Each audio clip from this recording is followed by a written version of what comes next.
Oh, what was that? Woo, woo. Hey, wire nuts. How's everybody doing tonight? What's up, everybody? Thanks for joining the show. Yeah. Guess what? What? It's Wednesday again. Again? What just happened? Where did the last week go? You got me, bro. Pew. They say the older you get, the faster it goes. I'm a bona fide believer in that. Promise you.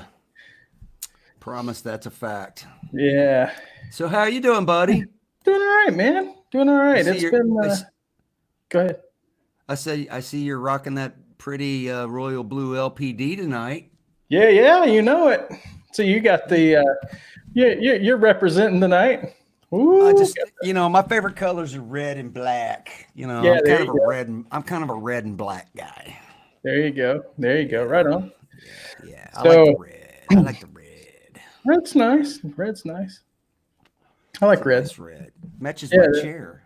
yeah, it does. You about like melt into your or like I become know. I one was with just, your chair.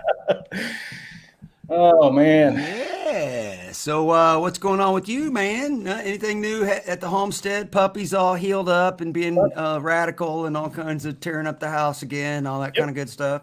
you got it. Yeah, yeah. Ivy's doing great. She's pretty much 100% back to 100%, and just being a little hellion, man. Just like puppies are supposed to be. So Nuclear so reactors turned all the way back to full. yeah, yeah. So but I do want to thank everybody for the well wishes and the thoughts and whatnot. Um, while we were dealing with that with the little ones. So They're like your children, right? they are. They're just like having kids, man.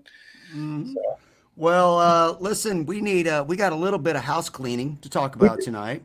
we do. So, last couple of weeks, we put the feelers out there. We mentioned on the show, we kind of put it on the Facebook page and so on and so forth that we were looking for advice, ideas, constructive criticism on how to make our show better, more entertaining, involve the guest more. And we got some of that. We got some of that this week, and we're going to try to do our best to kind of implement it this week, right, Dave? We did, and we appreciate all the feedback that you guys provided. It's not always easy to hear the criticisms, but Yeah, but it's harder to judge. We're on this side, right, so we're not watching it. I mean, after I do a 2 hour show, I don't want to go back and watch the show again.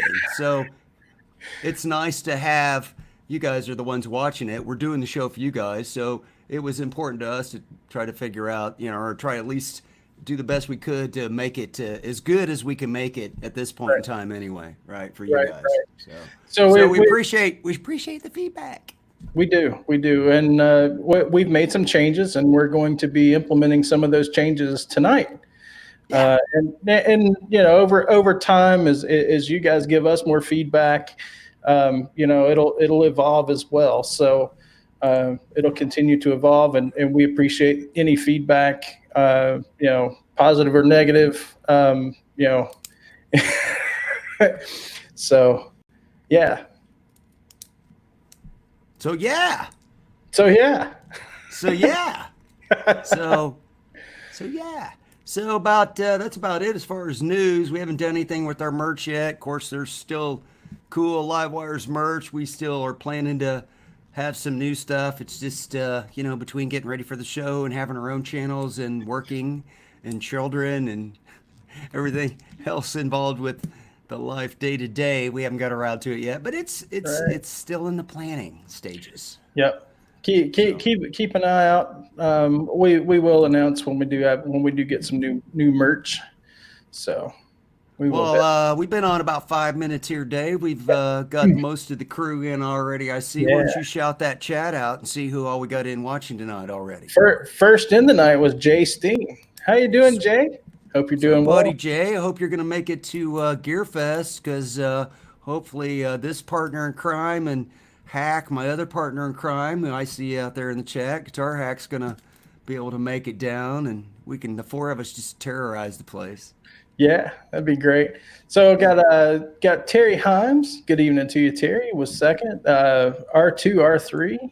Good evening to you there, Mr. Shredmeister himself. Sandra Picorni. How you doing, Sandra? Good to see you. Hey, Sandra. Hey, girl. I see Mr. BHB Jr.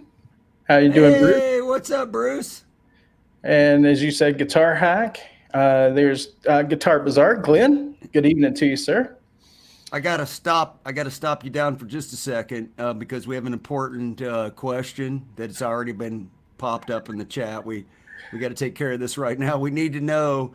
So you just need to go ahead and put in the chat what your favorite pizza toppings are. We've already had one that pineapple is not on the list, so pineapple's off. No pineapple. Go ahead. Sorry. All right. So we got Frank C. How you doing tonight, Frank? The original Paramutant. How you doing tonight, sir? Dwight Bailey. Good evening to you. Hey, Dwight. And continuing to go, Daniel Horsley. How you doing, Daniel? Spencer Cron. Good evening to you. Jimmy Biter. How you doing, Jimmy? Yes, you got it right. James Severin and our buddy Krellbar. Good evening, gentlemen. Oh, Krellbar's here. Look out for trouble. Do we have a moderator? Yes, we have a moderator. Okay. Okay. Rick Hefner is here. That was close. Tom H. Oh, hang on just a second. Frank says that we have to go meat eaters. Meat lovers all the way. All right. Meat eaters. Let's see. Thrash Metal and Fun Riffs. How you doing, Thrash? Hey, Thrash. I think I said Spencer Cron. If I didn't, good evening to you. If you did, you said it twice. If I did, I said it twice. Dale Palmer. Good evening to you, Mr. Dale. How's it going? I see Mr. LPD Lawrence in the house. LPD in the house? Yeah, LPD in the house. You're rocking the shirt. You should get a discount. I should get a discount on your next lesson for that. Actually, he owes me a freebie. Oh no, he owes you two of them. Anyway, as you already alluded to, Cheddar Kung Pao in the house. How you doing, Cheddar? Cheddar Kung Pao. Where did I get to? Oh, the chat just jumped on me. Did you say Terry Himes? Yep, Terry Himes and Mr. Quentin Effin James. How you doing? Did you say Rick Hefner? Yep, I did. He's rocking the Alfredo bacon potato jalapeno on the thin crust tonight. Yeah, there you go. There you go. There you go. JJ's House of Jams, our guest from last week. JJ. Hey, what up, JJ? We're going to revisit JJ at some point in the future. Yeah, because we barely scratched the surface. We barely scratched the JJ surface. I don't think we even touched the JJ surface, really. Right. Lars Guitars, how you doing? Paul Lou, good evening to you, sir. Bar says he's a bacon and feta guy. And then Tom says, what about Boba Fetta? Boba Fetta. And now I'm down to the bottom of the chat. So if I missed you guys, there's Larry. Lars Guitars popped in. Hey, Larry, what's up, bro? Hey, Lars. Well, you ready to bring the guest in there, buddy? Yeah, let's go ahead and bring him in. I mean, we've been going about 10 minutes. Let's get this show on the road. And as you guys know tonight, from the title, we've got Jeff, Metalhead Hippie, all the way from Alaska. What's up, Metalhead Freaks and Geeks? Metalhead and Hippie. Not even fooling around, just full on. Bam. Look, Ma, I made it. There you go. What's going on, Thanks guys? for coming on, man. What's up with Thanks for you? inviting me. Thanks for inviting me. Absolutely. I love your background. We were talking about you got your lighting going in the background, man. It's popping back there. Yeah, that's the hippie in me, man. It's got to be colorful. You got the hippie in you, man. I want to know. I basically just found out recently you live in Alaska. So Yeah, what man. time is it in Alaska? Is it like 4 o'clock or 5 o'clock or 6 No, o'clock? it's 5 o'clock p.m. here, so it's early. 5 o'clock at Charles. 4 hours behind the East Coast. Yeah. So you're literally closer to Russia than you are to me. Well, yeah. Sarah Palin says she can see it from our backyard, so I believe her. There you go, Sarah. I remember her. I remember Sarah. Yeah. I remember Sarah. So how you doing, Yeah, we're brother? not too far. We're not too far away. Yeah. Yeah. Are you doing good? I'm doing great, man. How's your winter been so far up there? Not too bad? Yeah, kind of mild. We haven't had any plowable snow. Is my you reverb go. too high? No, you're fine. We've been the same way. We've had a really mild winter here, and I'm in Ohio, so I'm in the Midwest. But yeah, as winters go, this is knock on wood so far. So Yeah, there's always the it's, possibility of that March blizzard. So we're not out of the woods yet. But When I say anyway. plowable snow, I mean like a foot or more. Otherwise, foot- we drive. they don't Otherwise, we plow at drive. your And, place. yeah, a foot of snow is not much for us up here. Gotcha. Well, hey man, we do this thing on our show called the Guest Q&A. You sure you want to hear the And, answers? Yeah, well, I don't You know. can ask me anything I you guess want. there's only one way to find out, right, Dave? Yeah, Yeah. well, that's the reason we have you here. That's the whole reason that we have you here is just to get to know you a little bit better tonight, Jeff. So we've got cool, some man. prepared questions, and part of our new format is we're gonna slightly expand the guest Q&A portion of the show, and we're gonna also alternate between Dave and myself asking the questions, but I get to go first. So I get to ask the first question. Jeff, we would like to know, when did you start playing guitar first, and who or what was your inspiration to give it a try? Well, I started actually seriously playing a little over a year ago. Bought my first guitar about 4.5 years ago. They mostly sat on the wall and were picked up every once in a while. I was kind of scared of it, you know what I mean? But I eventually got used to picking them up and plugging them in. Yeah, picking them up, plugging them in. You know, because you kind of like can self-embarrass yourself when you're just sitting here picking alone. You say, you suck. You get defeated, put it back on the wall until you start getting into, like I started really reading tabs and stuff like that. Started learning and focus on how the riffs were actually made, how they were fingered and stuff. That was a big issue for me. Mm-hmm. But when I first started, well, I don't know if you guys know, but I'm an amputee, so I walk on crutches, and my hands are like little bricks. So, and they stay in like a C shape, so it's hard for me to get the. Because you're gripping the grips on the crutches all the time, so you've got this great hand strength, but it's in this shape, right? Yeah, so it's hard for me to stretch out and do the really wild stuff. So I really started getting into stoner sludge kind of music because it's riffy, chordy stuff that I could really get into. That's kind But of anyway, it was the about same 4.5 kind of years music ago. I started with. Go Yeah, ahead. it was Go about ahead. 4.5 years ago I brought my first guitar. And then my inspiration for that was my daughter because we'd been estranged for years and stuff. And then we finally got back in contact with each other and she was playing guitar. Oh, So I great. figured, well, it'd be good for me to pick up guitar and have something in common with her later down the road. You know, so I just stayed with it and stuff like that. But she was my main inspiration for picking up the guitar. Well, And that's a wonderful reason to do so. Yeah. And the second part of my question was, do you come from a musical family? And you kind of already touched on that. So you're back together with your daughter now, and she's playing guitar, and now that kind of gave you the, for the lack of a better word, courage to do something. Probably you're like me, because we're about the same age. I already know this, Jeff. And Yeah. I didn't start playing. I got my first guitar about 3.5, 4 years ago too, and I didn't just let it sit there on the wall. But we started late in life, right? We're kind of on the same journey, starting late in life. So that's interesting to me that your daughter kind of gave you the extra boost over the hump there to go ahead and really start doing it. So how long has she been playing the guitar? Probably since she was like 9 years old or so. Oh, so for quite a while. So she's got you beat then. She's showing you how. Oh, definitely, yeah. Yeah, she'll be 22 soon, so. Oh, that's great. So she's been playing for over a decade. So she's giving Dad the lessons. Yeah, pretty much, yeah.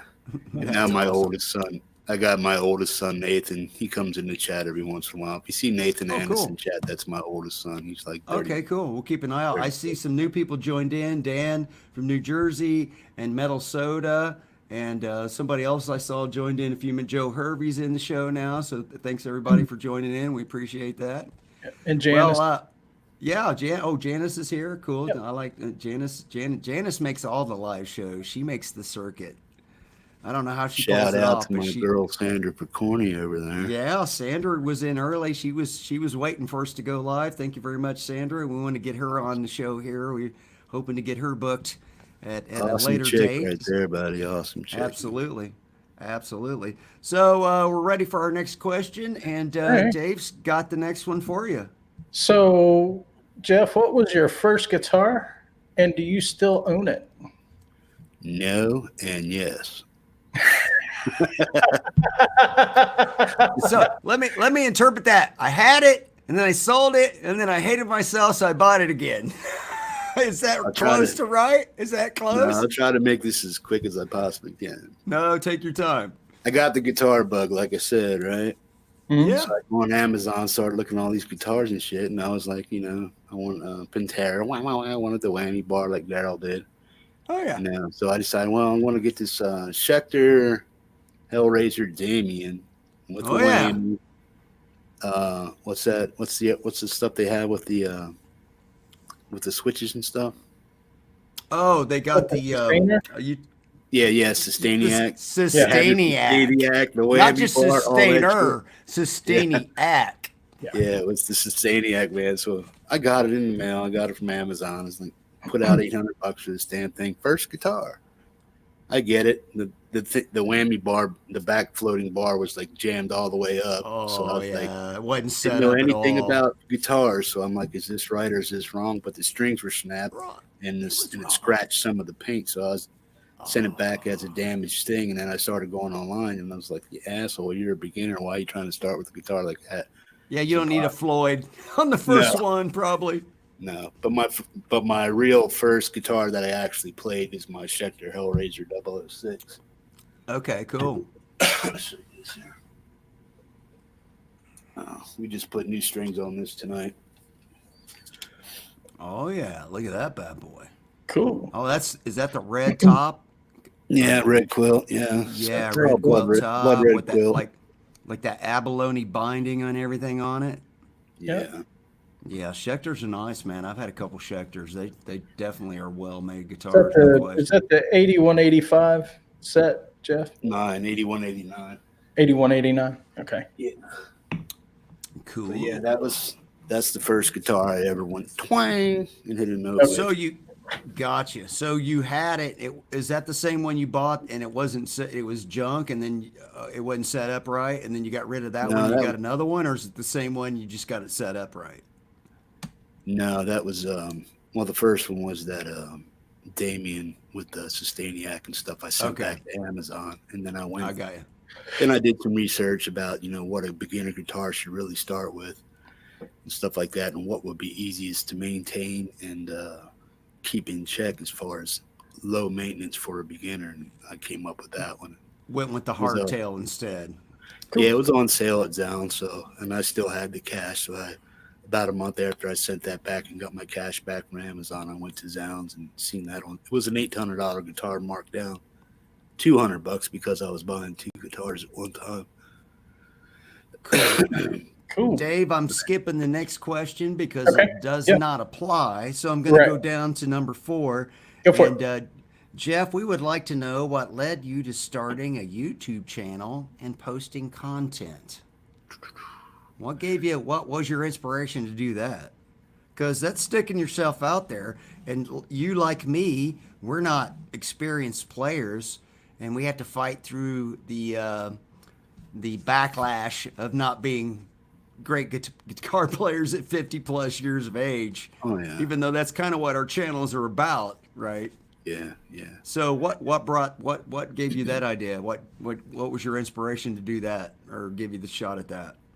I first came on YouTube around 2008, and most of what I was doing then was an Alaska adventure series. Basically, was this one-legged hippie dude rolling around the hills and trails and stuff of Alaska and shooting moose. And recording. We're going to stuff circle like back around to that. Yeah, but yeah, that's where I started my channel at. But then when I started guitar, I basically was still back in the shadows. I didn't have a YouTube channel for guitar yet, but I've been watching Lewis the Tone King, Fluff, a few other people that, because I had told you I picked up the guitar with my daughter and stuff, but then I eventually was like, well, I started getting in, who's into the music scene on YouTube? So I came across these guys, blah, blah. So I remade my channel, got rid of my old content, came up with Metalhead Hippie because, I grew up during the metal age and the hippie era. Plus, I live my lifestyle more as a hippie, but I love heavy metal music. So Awesome. I kind of made up the name Metalhead Hippie. You're not a hippie. You're just, what's the word? Bohemian. Yeah, more or less. Yeah. I'm confused, man. No, you're good. Yeah. But that's you're free. Yeah. You know what you are? You're free. That's what you are. Yeah, I do what I want. If somebody don't like it, screw them. It's no big deal. Yeah. But I don't go out of my way to intentionally force what I believe onto other people or anything like that. I just do what I do. That's what freedom is. Yeah, I'm not above an apology when I offend somebody. You know what I mean? So right. I kind of live my life that way. Cool. But yeah, to get back to the root of the question is when I picked up guitar and I really started getting serious about it, I wanted to know who was who. So I started watching a bunch of videos. Then I made my channel and I brought in some of those old videos. If you look at back some of my old stuff, you'll see me riding through the Alaska trails and stuff like that. I brought in some of those, re-uploaded them. Then I started telling people I wanted to get into guitar and how I wanted to get into it. And then I just started going from there. Dabbling in it and posting it. Yeah, about a year ago or so, I was like, well, let me see what I can do. I mean, if you look back at some of my older videos, like I was just like, this is the pedal I got. That's it. I tell people I'm not a guitarist, man. I'm just trying to learn this shit. And then I just started from there and there and there. And then I guess my first bold adventure into a guitar demo or a song was the Wind Hand song that I put up about 4 or 5 months ago called Orchard. Yeah, I butchered it pretty good in my first try, and then I came back, did the first take, and I said, whoops, that sounds good enough. I'm going to put that up there. And that was my first one. So if you go to my site and see Wind Hand Orchard, that's my first and probably only right now guitar demo that I actually put out for people to watch me playing guitar because I felt it was good enough, where I'm at now. But that's where I'm heading down the road there for that. Twitter says he's above an apology. As far as he knows, he's never been wrong. Yeah. Some of us, I mean, we can't all be that awesome. It's just like it's a select few. It's those that are in the string Illuminati. Yeah. That's the only people that can be that in that top, like 75 of 100th of a percent. And that's where Cheddar's at. We can't compete. Metalhead Hippie's like string Illuminati. What the hell are you talking about? You'll have to go watch Cheddar's string Illuminati video, and then it'll just like the light bulb will go on. It's quite entertaining if you haven't watched. It's funny. So, all right, hey, you're up, Dave. All right. So, hey, wait a second. Are you guys breaking any records yet? They say there's 45 watching it. Do you have a top guest hit? I don't know. Yes, we do. Tone King. Yep, Tone King. Yeah, you got a ways. Well, we don't judge it by how many are watching at any given moment. We can, we kind of look back over the course of time because there. I do. My ego's big, man. I want to know. Hey. A lot of half the people that watch this show will watch it tomorrow on their way or listen to it on their way to work on their phone or tomorrow afternoon on the lunch break. So yeah, so we get about half our views tonight and about the another third of them or 2/3 tomorrow, and then the rest of the views will come across the next week. That's about how it works. But yeah, Tone King's ruling the roost so far. That's awesome, man. He should be. He deserves it. Right. Yeah. Right. So Jeff, if you could possess anyone else's talent for 24 hours, who would you choose? Anybody. It doesn't have to be guitar related, just Did anybody. I get to keep it? Sarah Nope, Palin? 24 hours. One, So I can't keep them. I only get them for 24 hours. But you don't have to sleep. I mean, you can just stay awake the whole time. so if You I'm sleep- if I'm sleep that when you're good for dead. 20 if I'm that good for 24 hours, can I make music off of that without you copyright? can do whatever you want to do in that 24 hours. You basically get to be that person for 24 hours. And whatever Right. happens, you get to keep it. Wow. Well, Right. I would if I had to, for the type of music my fingers can produce and where I want it to go down the road, I would have to say Robin Trower. Mm. Wow, we haven't had that name on here before, but that's a No. good name. Yeah, Rob. I mean, obviously Iommi and all that other stuff with the riffing and stuff. But as far as Riff the King. kind of music that kind of hits me where I live, it will be Robin Trower and of course Rory Gallagher. Rory Oh, Gallagher. Rory. But if I That had to dude's pick so anybody, underrated. yeah, if I had to pick anybody I wanted to emulate or sound like or have the ability to, the man's a master of vibrato, man. So it's like if I could play like that, and Is it Gordon Ramsay? Gordon Ramsay. I'm pretty sure I've been to his restaurant in Las Vegas. Hey, That's a whole different kind of talent, Sandra. But hey, listen, if you want to feed us all, we'll definitely come over. yeah.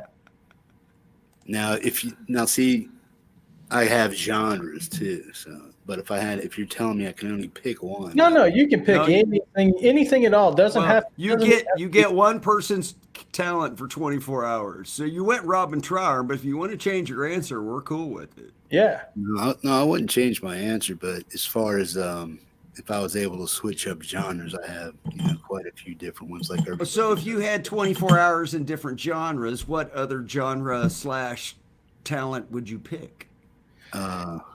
it'd be industrial, obviously. The faster death metal industrial type of music and stuff like that. Okay, I got you. Like that Not bad. Swedish death metal, burn the No, church not so down much metal. that. American industrial like Ministry and stuff like that. Yeah. Oh, okay, Ministry. Yeah, that's not out of control. Yeah, that's They now never that would be sanctioned my my name. all-time favorite metal band right there as far as industrial goes. Would be Ministry. Cool. I see you out there are too, but we've had that answer before. All right, so we said we were going to circle back around to the outdoor Alaskan adventures. So this question is, do you have any other hobbies, which we already know the answer is yes to? Winter sports, snowmobiling, moose hunting, mountain climbing, paragliding, skiing, etc., etc. Basically, all the above. If it's ever available, I wouldn't put it down. If somebody, even if I had to do a tandem flight with paragliding or something like that, I would be open to that. But So you're an adventurer then? oh yeah, I've ridden snowmobiles 160 miles an hour, so I'm not really. Oh, I worried love about that. Do you do like dog race dog? Because Dave's got sled dogs. You guys could hook up. He could just come up there on vacation and pull your ass around. Yeah, the Iditarod starts about a mile up the road from where I'm at. It does its No official- way. Do you, Yeah, do you it does- watch it the does its start and official finish or start. all that? Do you Yeah, go watch does it? its official start in Anchorage, and then it comes out here to Big Lake, and it does the official restart. So they ride all the way from Anchorage to Big Lake, where I live, and then they just go up to. Do you go watch it? Because I'm a big racing fan, but I'm like an Indy 500 guy. But I mean, I like Yeah, all I kinds of watch it. racing. So do you go watch it? Yeah, I watch When it. It actually starts Sweet. on Big Lake. It's a frozen lake, so Okay. Yeah. Do you ice Yeah, fish? when does that Is there normally ice start, fishing? no, I have ice fish, but I don't really do it that much anymore. It's miserable. When does the Iditarod- Nothing more miserable than ice fishing. Plus, I live on a lake that gets stocked with trout, so we're cool there. Oh, you're hooked up. I'm more of a catch and release guy. I really don't use it for subsistence eating or anything like that. Gotcha. So am I. Cool. All right. So winter hobbies, check. All of the above, he said. Yeah, snowmobile and ATV riding anytime I can. If somebody pulls up and rolls up and says, "Hey Jeff, let's go for a ride," I'm down. It don't matter what the temperature is either. Gotcha. All right, Dave, you get the next to the last question. Yep. So if you were going, okay, so we're going to take you out. We're going to strand you on a deserted island. It could be frozen if you want. It could be Yeah, it could be frozen if you want. Yeah, it's a deserted island somewhere, right? Anywhere you want it to be. You do have power, so you do have electricity, but you can only take one guitar, one amplifier, one pedal, one album, and one miscellaneous item. What are you going to take with you? Well, obviously my Hellraiser there. It's my first guitar. I'd probably hang on to that. I'll probably never. That's my never get rid of guitar. In case you guys wonder where he went to go pee. What'd he say? If I had to go, there may come a point in the show where I have to go pee. Yes. I thought you did. That's what I just said. In case you want to know where he went, he just went to go pee. Not yet, but could be. Okay, so what's this question? That was kind of like a. Okay, so your guitar is going to be your Hellraiser. Okay, what's next? Your amplifier. Just because a 5150 square, block letter. You can take a cab with that. 412 cab with the Celestian B30s. That's 2A. Okay. Do I get wireless? You get a pedal. Yeah, you can get a pedal. So wireless counts as a pedal? No. Well, no. Wireless. No, you can have a wireless. That's the same as a cable. Well, yeah, I want to be able to walk up and down the beach and jam. I just don't want to. It's not a big island, so like a 20-foot cable is going to do you.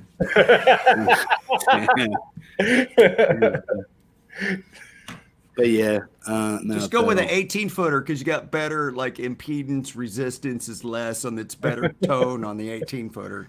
Now it's a pedal I haven't tried, but I've heard that I want, and it's hard to get, and that comes from Jason Johnson of Fuzzlord Effects. It's called the FU2.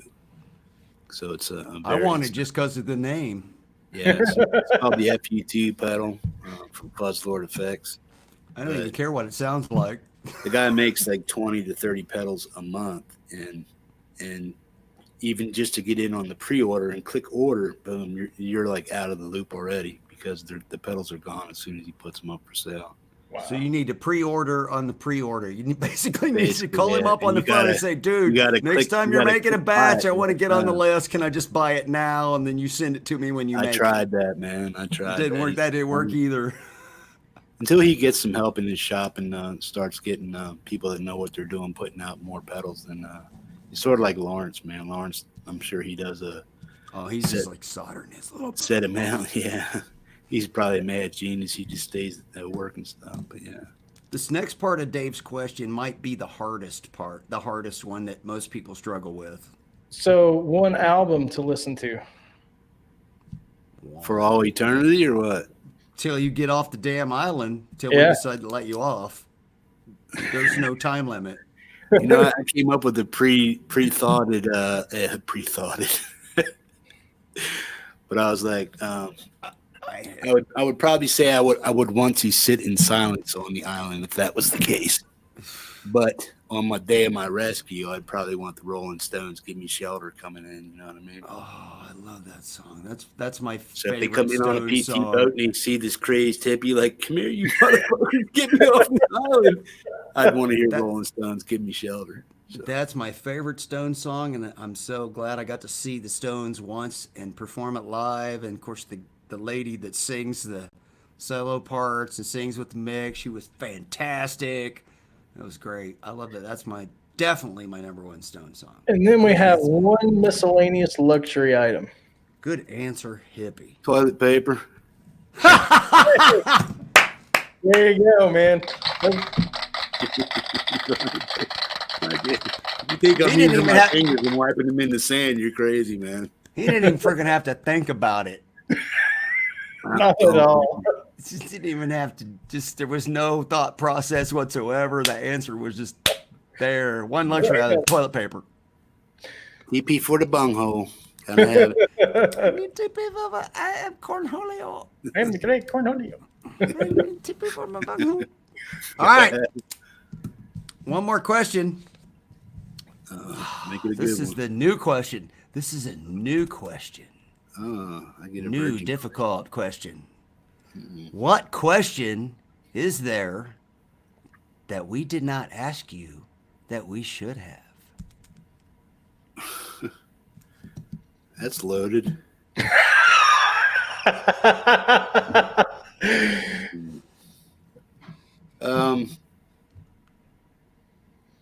don't know. I guess if you keep it about music, that's pretty simple. But if you go like the extra mile and you really want to know a person, I guess you have to ask personal questions about somebody and stuff like that. So anything, the only thing I would like to say is my occupation. I'm a drug and alcohol counselor. I work for the state of Alaska. So Yes. I'm big into helping other people. Tonight I told you guys I'm working on the suicide hotline and the Yes. AA. By the way, if Jeff has to jump out of the chat, it's because he's saving somebody's life. Rock on, Jeff. Trying to, yeah.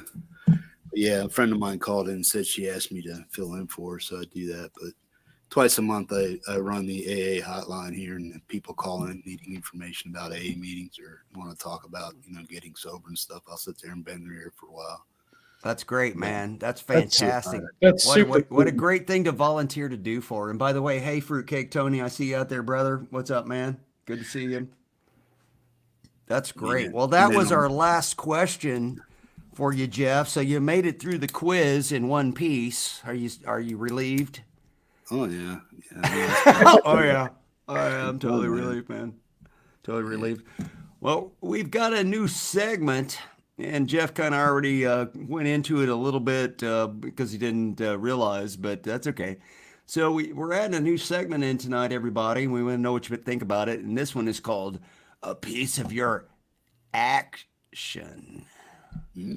And basically, this is going to be, we would like to see some show and tellage of what you've got as far as your top 3 favorite guitars, Jeff. What 3 guitars in your collection are the 3 that if you just had to pick 3 of them, that'd be the 3 you had to go with? Oh, they're all hanging together right here. I have my. Can you guys see that or not? But this is my Schecter Hellraiser 006. It has an 89 TW and Oida. We saw that one. Yes, sir. Yeah. And that's that quilted red with the sweet, like, abalone inlays, right? Yeah. Now, I would like for this to be a Gibson SG, but the SG 400 is fine. I mean, for me right now. So You can always upgrade. Grab it. Let's until I see it. become a much better or more accomplished guitar player, then I would probably want to upgrade my tonal expectations. I'm a big fan of white guitars. Grab it and let's see it up close. Especially SGs.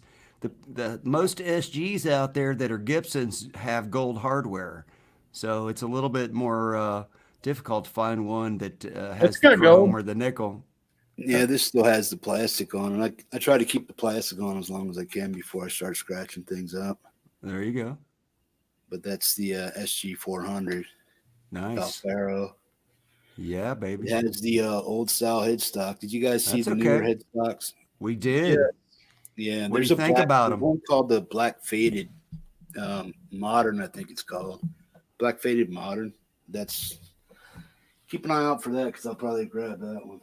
But that has some new That one's still got the plastic on it. You could always trade it in, right? Thank you, Guitar Hack.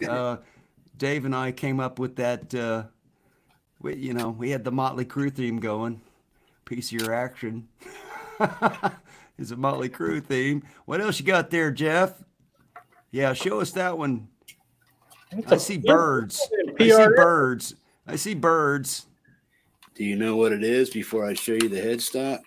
I'm gonna guess SE. I'm gonna SE22. It's got no. Wait a minute. It's got a 3-way switch instead of a 5-way toggle. Hang on. Is that a CE? That's a CE. That's a CE. Okay, here it comes, man.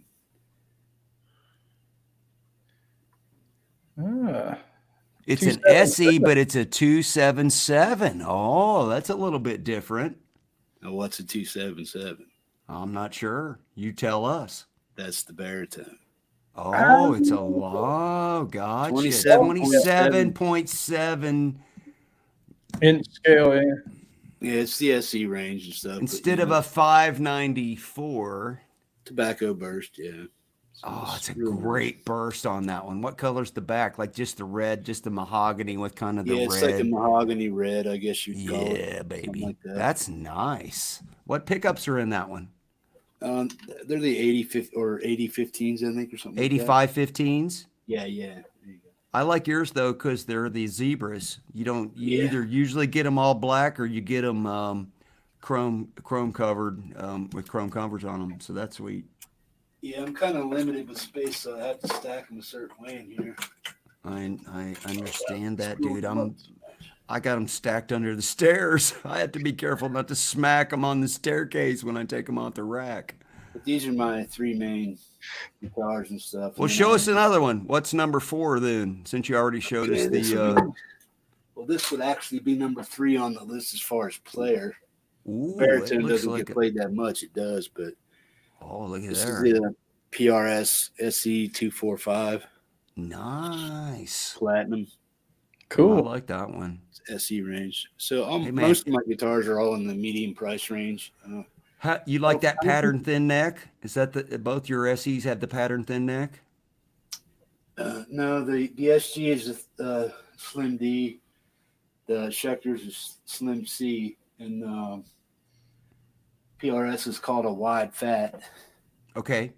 And this is just a baseball bat. It's So- pretty big. Both your SEs are outside the normal SE range because most SEs have the pattern thin neck. So that's cool though. I really like that single cut, man. That's a gorgeous freaking guitar with the black binding. First one with the ding too.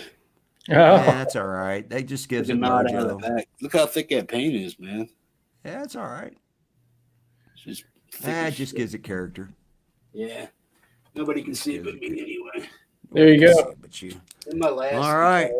my last guitar is the Schecter C7 Deluxe 7-string, but I hardly ever play that. I'm not ready for that. 7-string. But I got it just Ooh, because. yeah. You know what? 6 strings is more Do than you have a enough. just because guitar? Just because you had to have it? It's like I'm thinking about going down to 4 strings. You guys don't have a just because guitar? Just because do. you want? I have Well, a yeah, I do. Oh, I definitely have a just because guitar. I have a couple just because. Yeah. My Kramer SM1 is a just because, and Spilled drink all over my table. the Jackson's probably a just because as well. Because For both you guys, I got a question. What's your ha showing off guitar? It's like, look what I got. that's easy for me. That's easy. There he goes. You want me to get it? That one. Nice. I'll get it. Come on, show us your top of the line. Something you have to show off every time somebody walks in your house. Look what I got. See how I have to be careful to not break the headstock off? And watch it. Wham! There goes the headstock. The custom shop. Sweet. Now, what exactly is the make, model, and designation of that guitar? This is a 2018 Les Paul standard custom shop. So it's not an R9 or an RO. It's a standard custom shop. Sweet. All right. Blue, And the big super dot. light, 7.5 pounds. It's got a balut on it? Yeah, it's got the big They dot. start doing that. Holy shit. Yeah. That's nice. Yeah. Unfortunately, Dave and I were talking about this earlier, and here's how I am with expensive guitars. I can't gut this thing. I can't take these pickups out of it, and I really don't like this pickup. So this thing's probably going to end up getting sold because I got my eye on some other guitars, and it's just pretentious. It's way more than I need. It's freaking gorgeous, though. Look at that top. He just bangs his microphone with it and put the dent in it. It didn't hurt. Ding, ding. Oh, that would hurt. No, I'm good. That's not headstock, man. He's like ninja with that thing. Man. Mine, Jeff, it's a 1974 Les Paul Custom. Yeah, I'd keep that forever. Was that the year you were born or what? No, I was actually born in 75. It's hard to find a 70.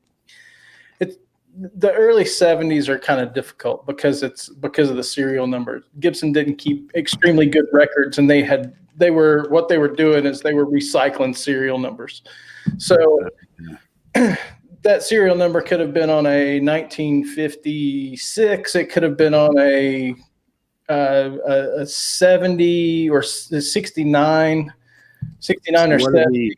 So what are the identifying qualifiers that you know yours is a 74? So you have to. Well, first thing is pot codes. Okay. So the dates on the pots tell you a lot of information if they're original pots, and there are some 74. 3 of the pots in there were 1974, and the construction. So the neck is actually a mahogany neck. In 1975, they moved over to the 3-piece maple. So that's a 1-piece mahogany neck. It doesn't have the. So it's all intents and purposes, all the construction. It's a solid mahogany body. It doesn't have the maple top, which is historically accurate for the custom. What's the weight on that? That would make it a pretty heavy guitar. Heaviest lid. It weighs about 11.5 pounds. It's a tank. Yeah. It is a pancake body, Tom. Yes. Sweet. No, they're nice looking guitars, man. Yeah. Soda wants to see the Edwards. I just put the video. Does anybody chat in there have a question for the Hippie? Let me turn this slide on real quick so you can actually see it because it's kind of dark in here. Does anybody in the chat got a question for me? Be glad to answer any.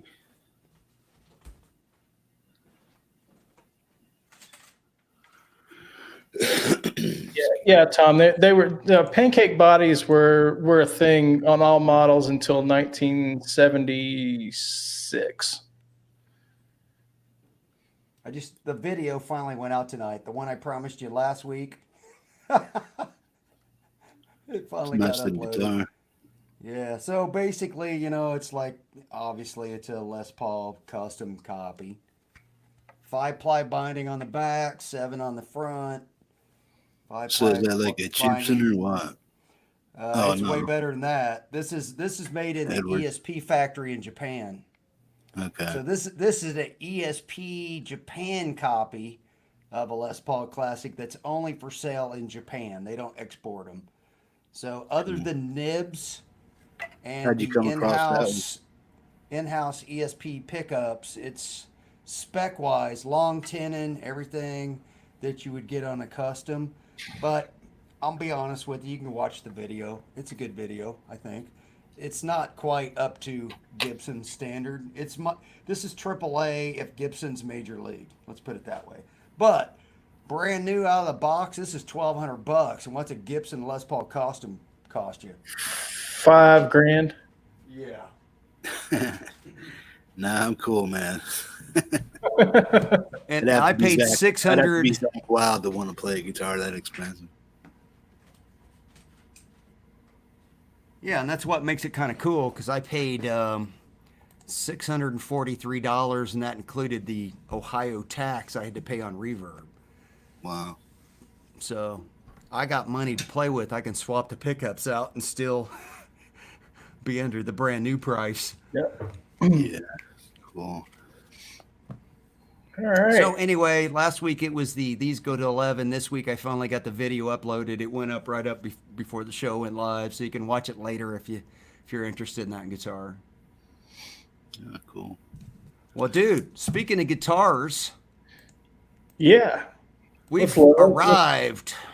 at that time of the show, ladies and gentlemen, that we call the Red Hots. Ready to look at some cool guitars? Sure, man. Let me see what I can find here, Dave. Are you ready to? I'm ready to rock and roll, brother. Ready to tell us all about these? All right, Yeah. This first one. They're never in order in my little deal here, so I have to. It doesn't put them in alphabetical order like it should. All right. So first up, we've got the Pro Series Dinky DK2 with a hard shell case. This guy's asking for $449 with 50, basically $60 shipping. We'll just call it that. It's Plant City, Florida. These are the better the Pro Series. If you guys are familiar with the Jackson line, you've got the JS series and then X series and then the Pro Series, and so. Yeah, so we're talking JB in a 59, Seymour Duncan JB in a 59, a Floyd Rose 1000, brand new hard shell case. The guy upgraded the springs to genuine Floyd noiseless springs, the red ones, and he's protective plastic still in the back plates. He's got it set up with 10 to 46s in E flat. So he said there's a couple little bumps and bruises, but they're very few and far between. Other than that, it's like new. And $449. These things are on sale right now for $800, brand new. So you're talking pretty decent price here. So these are like the mid-range dinkies that are these the JS series. These are right below. These are their top line import. Is what this is. It's the top line imported Jackson model. Anytime you see the Pro Series, that tells you it's the top line import. Okay. Those pickups in that are the exact same pickups that the pickups in my Edwards are modeled after. The 59 and the JB and the bridge. Same pickup set that I have in that Japanese guitar. That's pretty cool. So $508. Yeah, that's a smoking deal, man. That ain't bad. I love that green, man. That's a sweet cool at the top. What do you think about that one, Jeff? Would you buy that one for $508? No, that's not your color. If it was a hardtail or something like that, yeah, probably. I'm looking for a green guitar, but whammies. You're not ready for the Floyd yet. Yeah, I'll probably stay away from them for a long time. And like I said, man, I'm telling you though, they are scary. I'm the same way. I was exactly the same way, and now that I've got one, and I watched Tone King's video on how to tune them, and Dave showed me tips on how to set them up. Once you get them set up, dude, they're rock solid. You don't have to mess with them. It's just I'd probably block it or something like that if I owned one. You could do that too. That's just as much fun. You could do that too. I mean, if it was a nice looking guitar that had all the setups that I needed, right? My next big spend would probably be something with a stainless steel fret, ebony fretboard, something like that, locking tuners. Oh, stainless steel and ebony. Set of pickups that I want, maybe some modern pickups or something like that. Cool. Oh, Kiesel, bro. Yeah. Yeah. I don't know if they have stainless steel pickups, but everything else you said was Kiesel. Yeah. All right, Dave, you ready for the next one, bro? Yeah, let's do it, man. So next up is a 1993-94 Fender Strat. This is a made in Japan Strat, and these things are phenomenal. It's got a Floyd as well. The guy's selling it because he doesn't like the Floyd. So it's a rosewood fretboard, really nice flame top on there, which is you don't always, and flame maple back too, for that matter. I got a question. Yeah, sure. Yeah. As far as guitars go from Fender, from American to MIM to Japan, how on the rare scale is a Japan Fender? Not that rare. Not rare, but desirable. more desirable than like the Squire line. More desirable even than Mexico line. I would rather have a Japanese that's 20 years old than a brand new Mexican, personally. Okay. Because 20 years ago, everything that came out of Japan was perfect before it left Japan. Remember when they made the best cars? They made, right? They just the Sony took over the planet on stereos and VCRs. They just made everything great back then, right? Yeah, made in Japan fenders are pretty highly sought after. I think they're pretty close to what you would consider an American-made, Strat or very close, very, very close to American-made U.S. fender stuff. So if one came up on the market and you had a comparable priced MIM American, you would probably hit up this one. Oh yeah, I would get the Japanese for sure. Can I just point out one thing that's sure. This is a deal killer for me on the Reverb sale. The feet. I don't want to see your freaking feet. Yeah, the feet. Yeah. I hate guys that put their guitars on their bed and sell it because it's like, dude, what's on your I don't bed? want it on your bed with your bed bugs, and I don't want to see your feet on your shag carpet. So deal killer. Keep them on the wall or the couch or something, but out of your bed. Put some freaking socks on. That's just that's just me though. That's just me. So. All right, but this guy's asking $400 with $50 shipping. So I'm gonna need a discount because of the bare feet. But he was taking an offer, I think. So he has that going for him. Yep. All right, what's next? Right. Oh, this is actually this. Oh, you know what? Hippie might like this. So this is a PRS S2 standard 24 in satin cherry burst from 2018. Yeah, the guy says it's some typical pickguard scratches, has a very small spot on the neck. Otherwise, it would be mint condition. So, other than that, he doesn't give a whole lot of information on it. Other than it's a S2 standard. So this is a made in America neck through, baby. Tell me where there's a seam here. Where's the other one? I mean, they match them up good. Dave and I talked about this earlier this week. Tops and backs. Nobody matches the grain up better, right? I mean, this is made in Indonesia or Korea. This one's right. No, this is American made. This is S2. This is S2, man. This is U.S. made, man. Yeah, I know. Look, they do a great job with the $550, $60 shipping, man. This thing's there's his little spot on the neck he's talking about. This is just playware, though. That's not. You pay Friedman extra to get that. Right. It's a smoking deal, man. For a USA made S2, that's a smoking deal. 4 days ago, so what? 609. Yeah, out the door. All in, and he's taking an offer. So you knock that 49 off. You hit him at 500. He says yeah, and you got a American-made PRS for $560 from Buffalo, New York. Plus, you could scuff that and stuff and make it a satin neck, and then you probably wouldn't even be able to notice that after you sand it down. Take a little 4/0 steel wool to it, and you never notice. Never know it. That's a good deal for American-made PRS. Yeah. Yeah. All right. Oh, hey, look at here. We talked about this brand earlier tonight. Yeah, we did. So next up we have. Where is it? Keep talking. There it is. Next up we have. You got it up yet? Chop. There we go. So this is basically the guitar, my guitar, except with P90s in it. Yep.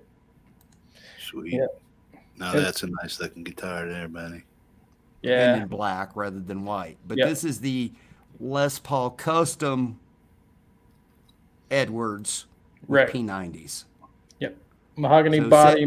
Go ahead. No, I was just gonna say same specs. Right. Mahogany body, maple top.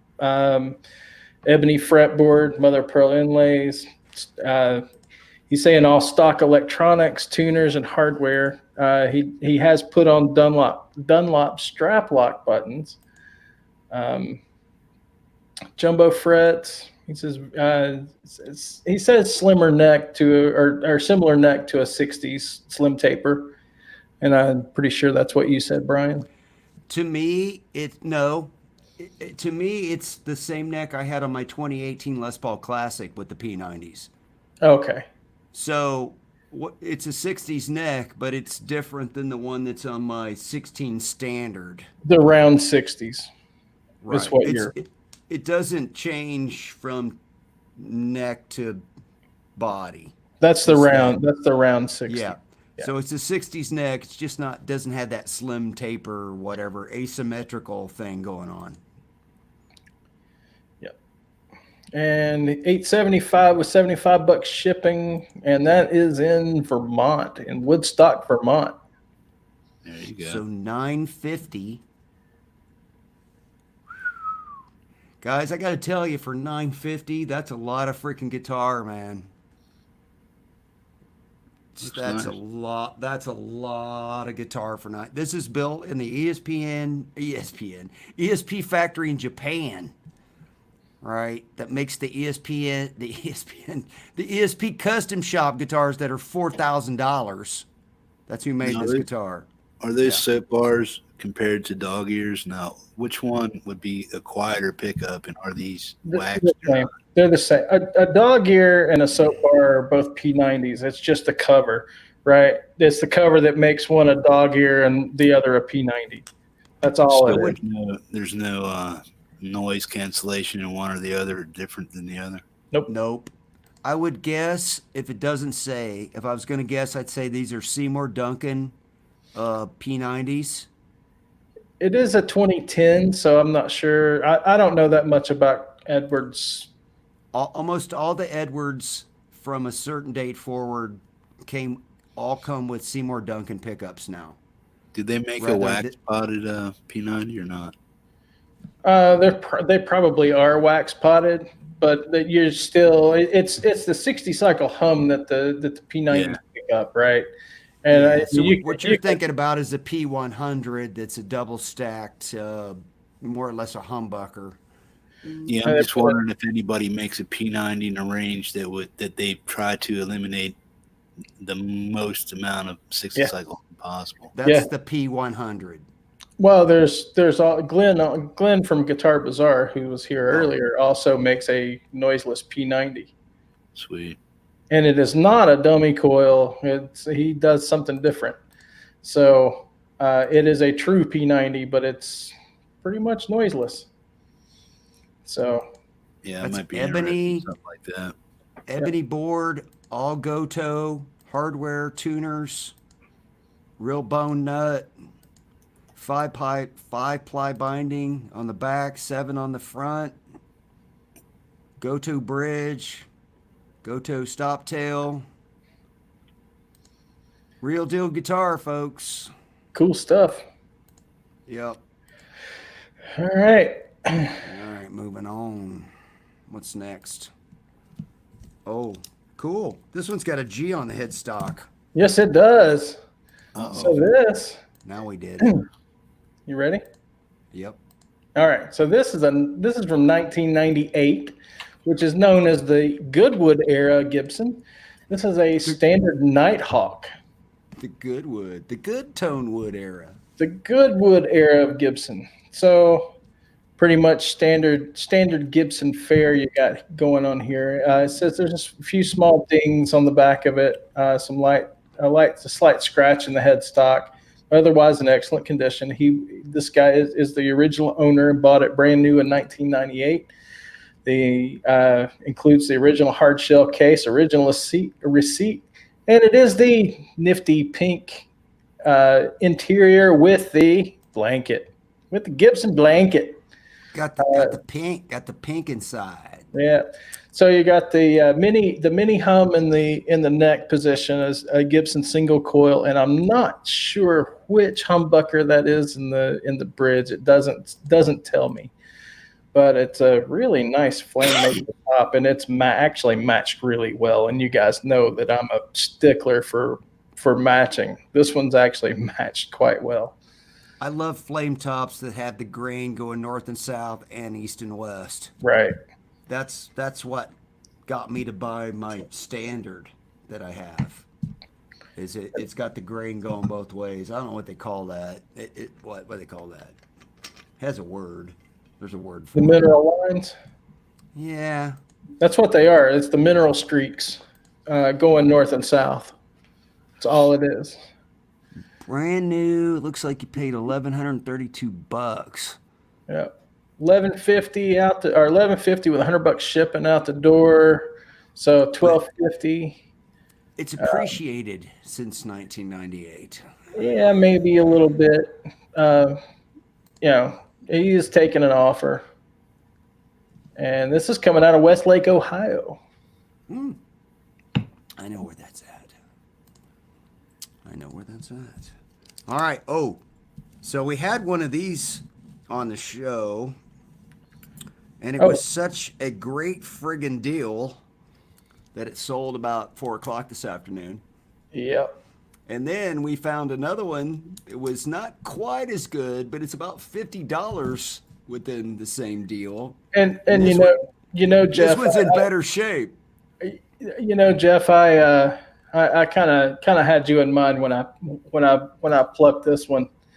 So this is a 2001 Angus Young Signature SG. Wow.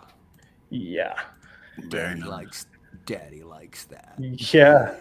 I really like that too. Did you see the new Eppies that are set up like this? Yeah. Yes. Yeah. That might be the only way I would buy something like that to try it out. Would have to be in that price range.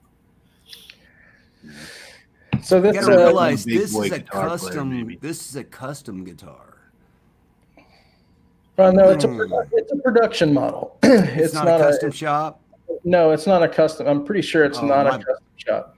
My bad. I'd say, what do you think about like roller nuts and roller bridges for stuff like this? I think it's a great idea. Yeah. I really think. I think at least the roller bridge, with it being a Gibson, the way the strings break over the nut, a roller nut wouldn't be a bad idea either. Yeah. Just to help with the tune and stability there. So. Jay wants to know if that style bridge and vibrello is hard to set up. The vibrolas aren't too bad to set up. I mean, it's just like setting up anything else. I don't think I've ever seen Angus even touch the freaking thing. Not often. And most people. Billy Gibbons has a guitar like that too. He doesn't touch it either. It's just there to look pretty. Those maestros can be a little finicky. Tom. I see what you did. I see you, Tom. I see you out there, Tom. Yeah, those maestros can be, and I say a little finicky. They can be if your bridge studs. So on the actual bridge itself, if the studs aren't anchored very well, if there's any play, and you start going on that maestro, you'll knock it out of tune pretty bad. But yeah, it's not even doesn't even have to deal with the nut on that. But yeah,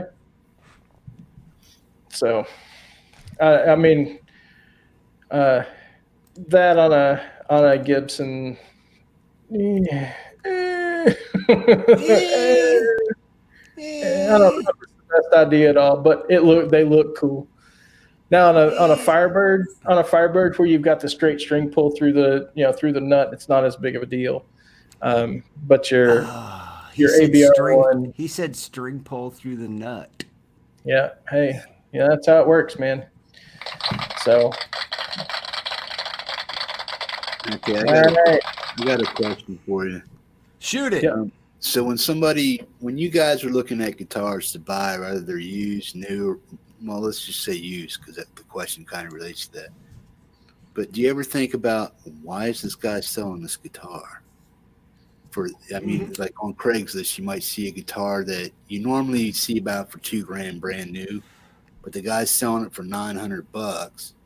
So he's either wanting fast cash because he something, He needs meth. or what the hell's going on there? And then it's like, do you ever get that like buyer's jitters where it's like, this guy's a jackass? If you get the buyer's jitters, don't buy it. Exactly. Don't buy it. Yeah. Like Tom said, stolen or, guys. Yeah, I guys, get that. I get guys that. Guy's gonna rob you. Guy's gonna rob you at the place where you're gonna meet because he knows you got $400 cash. Oh, I'm packing all the time. I don't worry about shit. Well, like yeah, you live in He's getting Alaska. that's normal. Yeah. Yeah, I mean, you might have a polar bear roll up on your ass. You got to be ready to rock, bro. that. You got a 500. Or grizzly. Yeah, you got a revolver, big old 500 Big 500. caliber. There you go. That's a hand cannon. That's not a revolver. Freaking, that's like not a hand revolver. cannon, dude. That's a howitzer. It's got a bite to it, I tell you what. Yeah, Jeff ain't playing. Nah. All right, Don't- Angus hey. Young, 1850, out the door. Moving Don't- along, just more go up behind cool Jeff. guitars. Oh, I never heard of this brand until today. This is all on Dave. So if you guys hate this thing, don't blame me. Don't blame me. I like it. I Are you just out said of if order? listen, I like it. I You're just out said of- if they hate it, don't blame me. You're out That's of all. order. You're out of order. No, okay, so this is a Bernie Rico Jr. If you guys don't know who Bernie Rico Jr. is, he's Bernie Rico's son, aka Bernie Rico, the Who would have ever known that Bernie Rico Jr. was Bernie Rico Sr.'s son? Well, he wasn't a senior. It was just Bernie Rico, and Bernie Rico was the guy that founded and owned BC Rich. Oh, okay. So he's the B in the C in the BC. Didn't somebody from BC Rich just pass away? No, didn't hear that. Wow, that is a freaking awesome top. Yeah, that's a cool top. There's your north and south and east and west. I love the north and south and east and west. What is up? So That this is is, gorgeous. These are handmade guitars by Bernie Jr. It's got a little Marilyn Monroe birthmark. Yeah, beauty mark. Yeah. Mm-hmm. Guy says it's in mint condition. It's a mahogany body with a maple top, in tongue oil finish or an oil finish. Not, it doesn't say tongue oil. Do oil finish. It's EMG 25 anniversaries with 25-year anniversary with chrome covers. Floyd Rose. It was built in 2005. Grover tuners. I'm going to say that's probably an ebony board and looks like abalone dots for the inlays. Dude, that thing is sick. What do you think about Well, that, Jeff?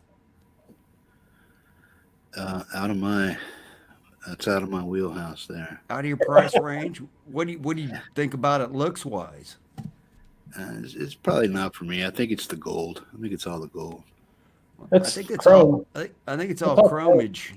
It just looks gold to gold me. because it's I mean, that reflecting off picture that looks natural gold. maple top. Yeah, it's all chrome. It just looks gold for me. From here. Dave, what are those EMGs again? Because they got these special 25. What'd you say those were? 25th anniversary chrome EMGs. Wow. See, now I'll take it because it's in chrome. No, he's like oh, chrome. Okay, I'm in now. That one picture made it look gold, but yeah. Dave, do you think you could stab somebody with that? Probably. You could probably Yeah, stab man. somebody with that headstock. I mean, it's not as pointy as that headstock right there, but it's still a pretty freaking pointy headstock. Pete's not a fan. No, he's not a fan of the headstock. Pete's not doing it. He's like that's that's ugly ass headstock. Pete's like can't do that. I don't know, man. 1850, taking the offerage. Taking the offer. There aren't a ton of Rico Juniors out there, so it was something different, something cool. So SD says listening to Brian makes him crave grits, and I'm not even from the South. I don't even know what that's about. So what do you got? That's kind of like in the range of a Parker. What do you think about Parker guitars as far as? Oh, I'd rather have this than a Parker. Yeah, I don't get the whole Parker thing. I've never played a Parker, but I don't like the way they look personally. Yeah. Oh, SD, I've had grits, baby. Oh, yeah, grits. I love grit. I'm from the South. I grew up on Carolina. Grits. He lived on the grits for like half his life. I grew up on grits, man. All right, moving along. So we're getting rid of that. Oh, yep. Now we're going super pointy. If you thought that could put your eye out, you haven't seen anything yet. Here we go. This is the real deal BC Rich, guys. This is from 1978. So this is Bernie Rico and Neil Moser. This is a Moser guitar. This is an Eagle natural with look at that bird's eye on that. Man, that bird's eye is gorgeous. Oh, love bird's eye. Some beautiful bird's eye on there. So it's a neck through active electronic. Well, it's the BC Rich, well, the Neil Moser circuit. There's coil taps, Grover Imperial tuners. It's excellent condition, displaying only light play wear. All of the electronics are correctly working and intact. Where's the light play wear? Yeah. I'm not seeing any light play wear. Yeah. Looks like an ebony fretboard. Now those rare short horns, they're not made as much as others. The Eagles? No. Yeah, the short horns, I guess they call them. The Eagles were, let's see if I remember this correctly. I believe the Eagle was the very first guitar that Bernie made. Yeah. So this, I think, and somebody out there that knows better, please correct me if I'm wrong. Dave, does it say what the laminate wood is on the headstock? Because look at that gorgeous wood. Let me find the picture here, and I'll see if I can tell you. I believe in that era they were using, I believe that's a rosewood laminate. Wow, look at that. I believe. Locking tuners. Mm-hmm. No, I like the style of the guitar. I like it a lot. The headstock, not so much, but the style, that body style, I love that, man. It's nice. You know what the deal? You know what? Why I can't buy this guitar for $4,700? Because it's $4,700. No, it doesn't have enough switches. If it had more switches, I would be in. But I mean, what we got? We only got 4 knobs, and we only have 5 switches. I mean, come on, seriously. Well, there's an active EQ circuit in it, and that's partially what's going on there. Obviously, the designer was slacking when he designed the electronics because we only have Neil Moser was slacking when he designed that. He was totally slacking when he made this guitar. Do you see the 4,700? Do you see the two intonation set screws on the back? That does it for me right there. Well, okay. So each saddle, you can still move each saddle, but if you get to the point where you can't move your saddle anymore for intonation, then you can use those set screws and buy yourself a little more distance. It's actually a really good system. It's a really good system. It just looks odd to me, man. It's like it looks a little weird. It is a really good system for intonation. I mean, you can get it dead on. I'm scared of those like I used to be scared of Floyd's, and now I'm not scared of Floyd's anymore. So it's probably nothing to fear. It isn't at all. It's just aesthetics for me, man. I don't know. Hey, Jeff Miller, I see you out there. Brian, BB Made, I see you out there, buddy. Glad you made the show. BB Made is going to be on our guest here in a few weeks. That should be fun. So, Yep. all right. There Guitar we porn. Showing up Moving every right night, along. Let's see. What is next on the list? Oh, this one's got a It's the F. Steinberger. No, it's Yeah. the Steinberger. Yeah. So this is a 1990 or 1988 Steinberger GM5TW. What's up with it? What's up with that? So this one's located in Tokyo, Japan. But anyway, it is a Steinberger. It's got the blended graphite and carbon original manufacturing method. This is way back in the day. You guys will should recognize this if you were White Lion fans. Vito Bratta played one of these quite a bit. It's a hum single, 24 fret. It says it's a long neck scale, whatever that's supposed to mean. Looks like it might be 20, maybe a 25 and a half. I can't tell just by the pictures, but What's with the five bolts, baby? Because 5's better than 4. yeah, 5's better than 4, man.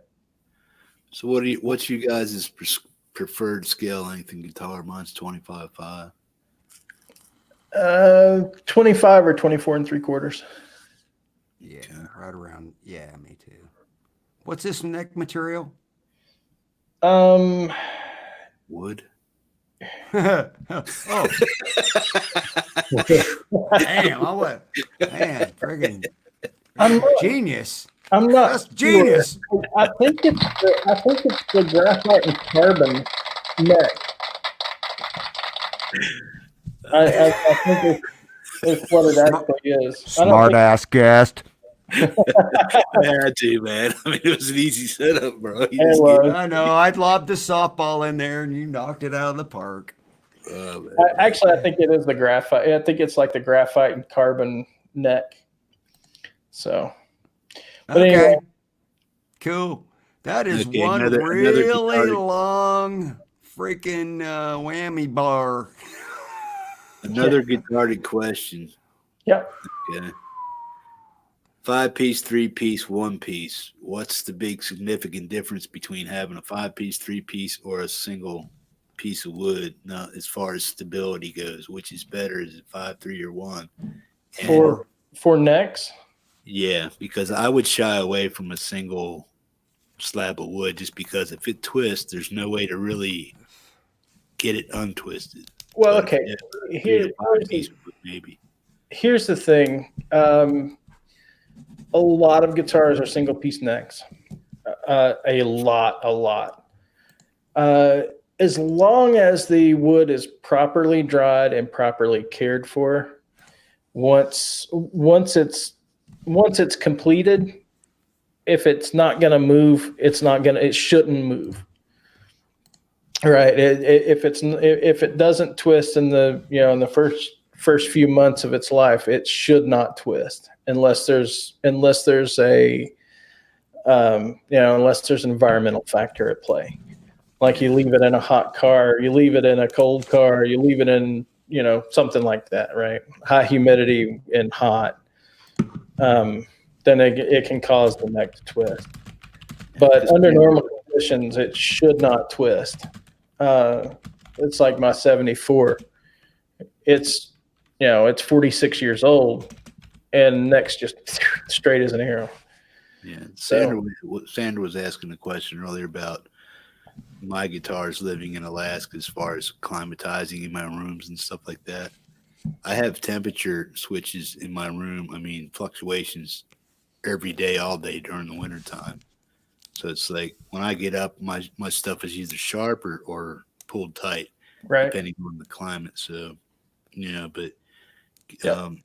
they stay intonated once tuned up, but that's normally just the neck moving just a little bit. And Just I the, tune just back the up. changes in temperature and humidity. Yeah, I have a lot So, of that winter time. I live in Arizona, man. Trust me, I know what you mean. Yeah, mine's more so when it's cold out because of The heat. Yeah, because my walls are 6-inch logs, right? Right. So they're up against a nice, cool, steady temperature. But whenever my heat fluctuates with the door opening up, because I live in a small cabin, so when I open the door, I get like a gust of whoosh, Right. and that night, because I could put my guitar down at night perfectly in tune, get up, and it's Sharp. Yeah. yeah. So it's constant tuning issue. Yeah, it happens here too, man. Yeah. So Dave, for the sake of time, since Yep. we're 85 minutes in already, Yep. why don't we skip down to number 12 and 13? okay. So we're gonna do number 12 on the list, which is this super cool guitar that I lust after that I will never buy because I can't afford it. Yep. That is the 1973 Gibson Birdland. Ooh, Daddy want. This is a hand carved spruce top, gold hardware. These should be T-top pickups if they're original 1973. Bound ebony fretboard with pearl block inlays, so it's basically the custom Les Paul inlays on it. They are short scale, so I think they're 24-inch scales, so they're a little shorter. Quentin said Ted called. He wants his Birdland back. His Birdland back, yeah. This is the only one Ted Nugent doesn't have. No, there were a few on Reverb. Yeah, I know. This one to me looked the best. I mean, the burst on it was really nice, and oh my God, three-piece, baby! It's got me in a stranglehold. And this has the original hang tag with it too. That's kind of Wango Z Tango. Killing me. So and he's in $6,400 basically. And $6,490 out the door. Oh, yeah. He's in Ohio. I could just drive over there. He's in Loveland, Ohio. He listed it 4 years ago. So even It's though he's not taking an offer, right. I bet It's a you dead that link. If he listed it 4 years ago, is it like a dead link, or is he just no? But I'm gonna want some really updated sell. photographs. I can tell you that. Yeah, for real. And a discount. Yeah. I mean, how But long it's will still- these ads on Reverb stay up, man? Until you So sell it they or take it sell or down. people it down, yeah. Wow. Yeah. All I know is Ferris Bueller says if you have the means, you should pick one up. Yeah. There you go. All right. And our last one for the night is The creme de la creme. The creme de la creme. if you guys are looking for a vintage, this is a pre-CBS Strat. It's 1962. It's been refinished. So if you guys look at 23.5-inch scale, thank you, Crowbar. Sorry. Yeah. If you guys are looking for a pre-CBS Strat, look for these refins, guys, because they're going to save you about 10 grand. If you look at the all originals, the original paint, in this era, they're going to run you about 20 grand. This, Fonda refin's going to save you a boatload of money. But anyway, so this one's it's a 1962. It's been refinished in Lake Placid blue, and let's see, it's a slim tapered neck. And it's a laminate board. So if you guys know what a laminate board is, Fender did that started that in the early 60s. They would actually radius the neck. They would build the neck, the maple neck, and then they would radius the neck, and then they would laminate rosewood over it. So there you go. And Zach, Dave gets the credit on this find, man. He finds all the red hots. This is on Dave, not me. so you're talking clay dots So these aren't this is like stupid desirable guitar, man. And the price is just right on it. I got a question about that as far Yeah. as price goes. So when you're buying a guitar like this, even though it's a refinish and it's as old as it is and blah, blah, blah, at the price he's selling it at, now if I would say I had the cash to drop on that, Right. what could I resell it at? Now, could I sell that for $2,000 more than what he's selling it for if I pushed it to the right person? Or does this guitar actually have a good resale value once it's been modded and whatnot and resold to somebody else? No, go back to that last picture, Brian. Go back to real quick. That one. That one? You can okay. So just real quick, just a little guitar construction stuff. You see how the maple itself, the neck is radiused itself, and then you've got the board that's radiused on top of the neck, right? Yeah. And this is what makes it. You can see the date stamp, 2nd of December, 1962. That right there tells you that's the real deal. And yes, Sander makes a good point. It's only worth what somebody else is really willing to pay. But the market on these refins is in that 10 grand range. So they will continue to go up in price over time somewhat. They're not going to rocket like all original, with the original paint will continue to appreciate, but they will appreciate over time. So Cool. Is that the mint green pick guard that's just aged that cool patina? Yeah.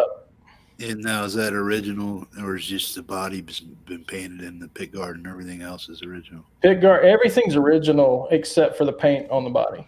To me, that is not Lake Placid blue. Yeah, under that picture, it doesn't look very Lake Placid blue to me either. But Looks like dark lavender or something, light purple. the guy said it was refinished sometime in the 70s. So this is faded. It's a faded Lake Placid blue. So it's a 40-year-old refin. Right. Right. Yeah. They don't have pictures of what it looked like before they did it? Not here. No. If there's a picture where the guard's off, No, unfortunately there's not. Yeah, if there were a If picture, somebody does something like that, I want to know what the actual original color really was before I do something. So there has to be some kind of indicator of what color it really was. It would have to be something that I couldn't live without for $12,000. I don't care what it is. right? Right. But you Yeah, know there's what? not If a- you're a big Fender guy and you were born in 1962 and you want your Burke guitar, This is a way to get one and save yourself a ton of freaking money. yeah, because if it wasn't refinished, it's closer to 17 or 20 grand. No, they're closer to 25 to 30. Okay. Yeah. So at least double, maybe triple. Brian, if you go back to Norm's Rare Guitars the last couple of days, he had a 64 Strat up on there, Candy Apple Red, and check out one. Yeah. 64 is transition year. So they're still, but it's L series. So this is a pre L series. So you're getting into like the real vintage stuff. So just to show you how much a difference of 2 years can make with this, your all originals are in that 20 to 30 grand range. In a 64, you're in that 15 to 18 grand range. In a 65 or 66, you're in the like 12 grand range. Yeah, another thing with that Norm's guitar is that Joe Bonamassa was trading in something for it, so that might interest you. So just check out. Bobby says for $12K, his eyes got to pop out of his head. Yeah. So Sanders said it's only money. It's only money if you can afford to spend it. yeah, it's only money, but Oh, visual guy. He's going to be on our show here in a couple weeks. Yep. Actually, next week. Actually, Yeah. next week. Next Said he played a 55 Strat at Carter's last year. I've been to Carter's. That's a cool place. Cool. If you All got right. extra Well, money, gang, it's that cool. does it for all of the Red Hots tonight. So, everybody, thanks for playing along. Hopefully, you saw some entertaining guitars there. We've already made it beyond our new scheduled time we were hoping to hit, but that's okay. New format, new night, new trying out everything. We'll get the swing of it. So we're gonna move on. Going to move on to the circuit breakers tonight, and we're still going to keep the same format we had before. We're just going to truncate things a little bit. We're going to squeeze them down. So tonight, for all in the name of rock history, you ready to go there, Dave? With the Rockin'. first story of the All night. right. 1942, on February 2nd, Graham Nash of the Hollies, Crosby, Stills, Nash and Young was born in Blackpool, Lancashire, England. That was a mouthful. Say that again. Blackpool, Lancashire, England. Who is it? Graham Nash. Graham Nash. You mean Graham from Nash. Crosby, Stills, and Nash? That guy? And the Hollies, yes. That same The woman. Hollies. You mean cool long woman in black dress guy? Yeah. Long cool like woman him. in a black dress. Yeah, that one. Same one. A All little right. before Dave's time, yeah. Hey, I tell you, I love Crosby, Stills, Nash and Young. Anyway, all right. February 3rd, 1959, Buddy Holly, Richie Valens, and J.P. the Big Bopper Richardson were killed in a plane crash. Don McLean would call it the day the music died in his 1971 hit American Pie. The day the music died. Yep. Chantilly Lace. The Big Bopper. Yep. And a Richie party. Valens and Buddy Holly. All right. February 4th, 1948, Vincent Furnier, who would later become known as Alice Cooper, was born in Detroit, Michigan. Yeah. Alice. 8 Mile. Welcome 8 to my Mile. nightmare. Yeah. On today, back in 1962, Ringo Starr made his first performance with the Beatles at Liverpool's Cavern Club.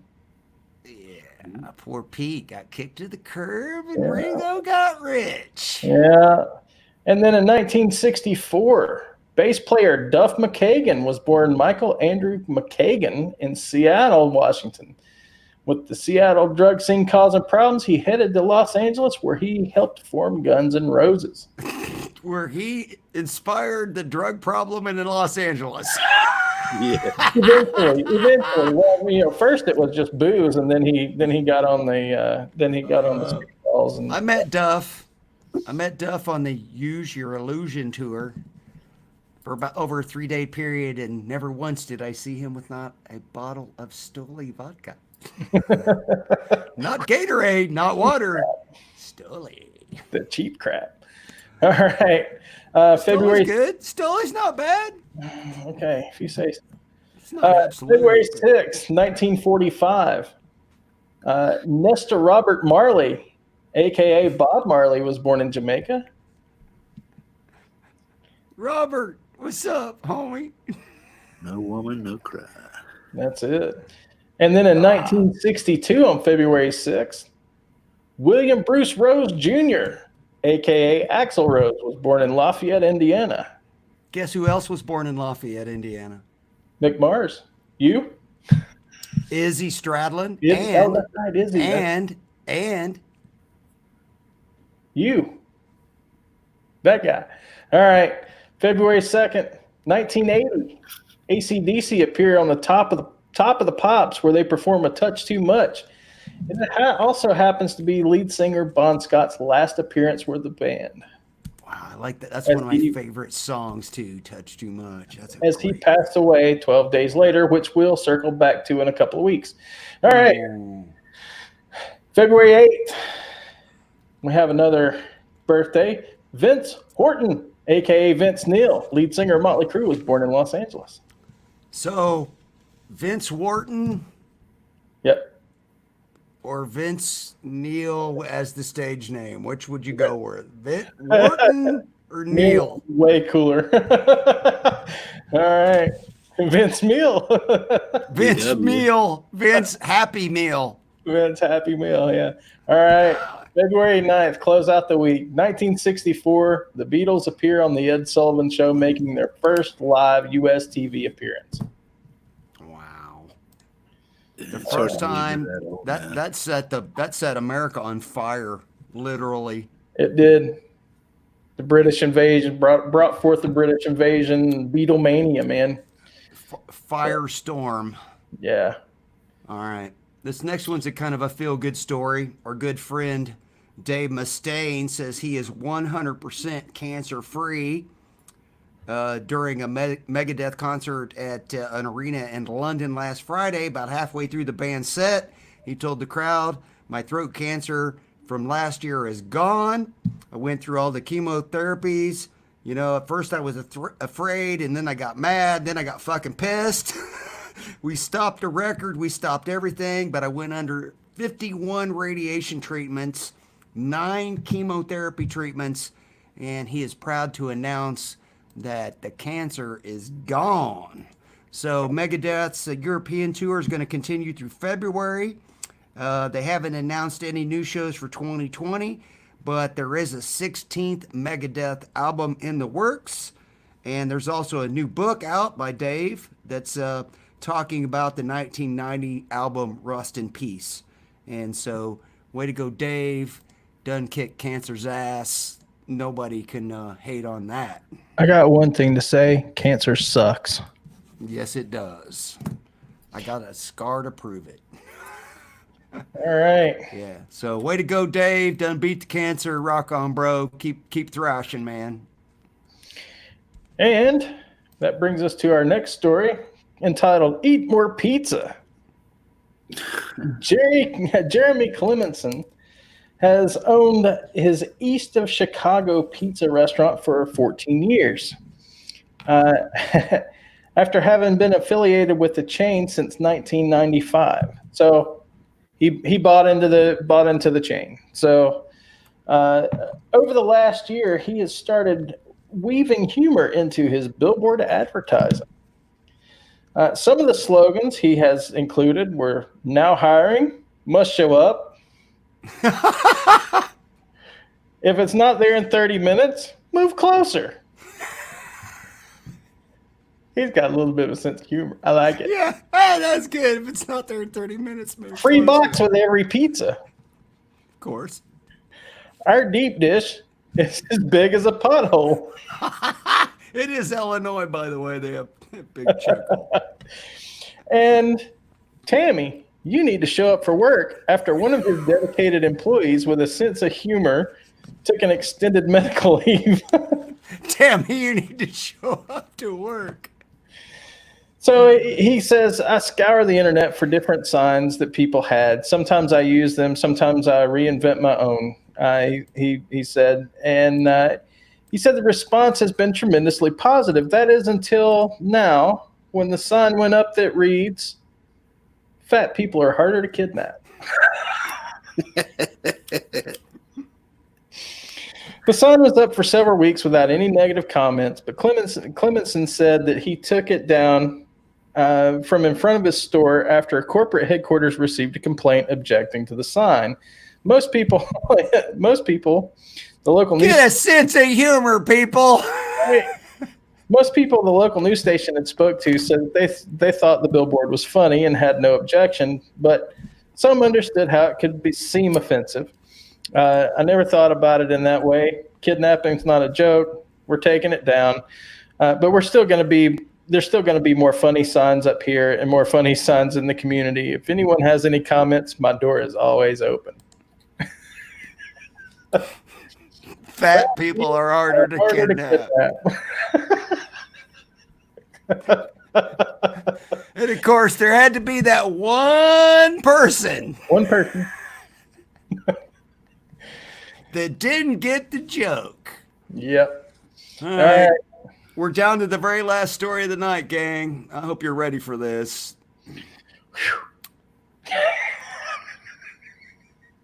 The story's called "Sparking Controversy." This is the story of a young man who decided to make a statement about the fact that his state has not legalized marijuana yet. So when he was in court on a marijuana possession charge, he decided that was the moment in time that he would take his stand. And we have video that we will. We have video that we will share with you tonight on sparking the controversy. So here's our friendly neighborhood guy. Defendant. This is the defendant in question. So just listen along to the. A man sparked more than controversy when he lit a joint in court as he appeared before a judge. In 20 years of law enforcement experience that I've been through, this is the first time I've ever seen something like this. It's very bizarre. Spencer Allen Boston appeared in court in Wilson County, Tennessee to answer to a marijuana possession charge. But according to law enforcement, he wasn't there to apologize. Instead, it seemed he was trying to make a point about the drug being legalized. I think he knew what he was doing before he came to court yesterday morning, and you can tell by the video with him walking up to the podium and the things that he was going to say, and then him reaching into his pocket to pull out a joint. As court officers placed him under arrest, authorities say he turned to the observers to claim they, quote, deserve better when it comes to marijuana legalization. Boston now faces another marijuana possession charge, as well as 10 days in jail for contempt of court. He got 10 extra days. He got 10 days in jail for sparking controversy in the courtroom.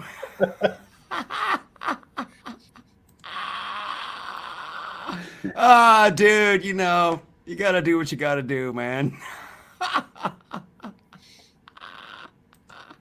What do you think about that, Jeff? I love it, man. Yeah, he's like, I love it, man. I love it, man. I'm all for legalization of marijuana, man. Yeah, it's a little bit ridiculous at some point. So he had one possession charge. Now he has 2 and 10 days in the jail for contempt of court because he sparked up a little controversy. Sparking a good protest. I love a little anarchy thrown in there. You know what I mean? Yeah. A little Shake up the anarchy. system, man. Wake them up, man. That's it. All right. Ladies and gentlemen, thanks for watching the show. Big double standing ovation for Metalhead Hippie. Thanks for coming on, Jeff. We really appreciate it, man. We tried to cut it a little bit shorter tonight. We sort of kind of did that, and we'll try to do better next week. And thanks for watching, everybody. Please like and subscribe. And next week, it's Visual Guy. It is. On the Live Wires. Thanks, everybody, for showing up. Thanks for having me on, man. Appreciate it, guys. We much appreciate you coming on, brother. Hope you had a good time. Yeah. Thanks for coming on, Jeff. We appreciate you, man. And all you guys in the chat, thank you all. Hope you guys enjoyed the new format. Please don't be afraid to give us your feedback if you like some of the new format. If you like some of the new changes, just let us know down in the comments or shoot us a message on Facebook, the Live Wires, and we appreciate you guys. And tomorrow night, Guitar Hack. He's got a special guest on tomorrow night, and I'm sure. Let's see, Jeff, you've got some couple shows coming up too, don't you, buddy? When's your next show, Jeff? Saturday, every Saturday at Saturday. 9:30 Eastern. We have. So what I was pointing down. So in the description, link to Metalhead Hippie's channel. Okay. Link to our Facebook pages, link to Livewire's Facebook, links to our individual pages and our Instagrams and so on and so forth, and our merch, because you really need one of these really bright, cool red Livewire shirts. I don't know how you can live without one. I really don't. Is that all they come in? Is the red? You have the no, they come in all different colors, but got them in black too. They got black and gray, and we got all kinds of colors. Blue we got the and rainbow. white. So, all right. So yeah. All right. Next week, you gang. Visual guys on. Yep. So Bent Metal is on Saturday, right, Jeff? Yeah, every Saturday at 9:30 Eastern. Oh, there you go. We have a special guest, but I'm going to keep that top secret until you guys show up. Ooh, Ooh. that's always fun. Make Yep. everybody Yeah, unless some- Gary opens his pipers and stuff, then it's all blown Gary up. Tholander. Shut up. But yeah, if you're listening, Gary, yeah, show up, man. You'll get a kick out of the guy. You always do. So that's a little hint right there. Gang, we got to sign off. Yep. All right, guys. Have a good week. Have a great weekend. Be safe. Thanks so much for coming on, Jeff. Thanks, really everybody. appreciate it, man. No problem. Thank you.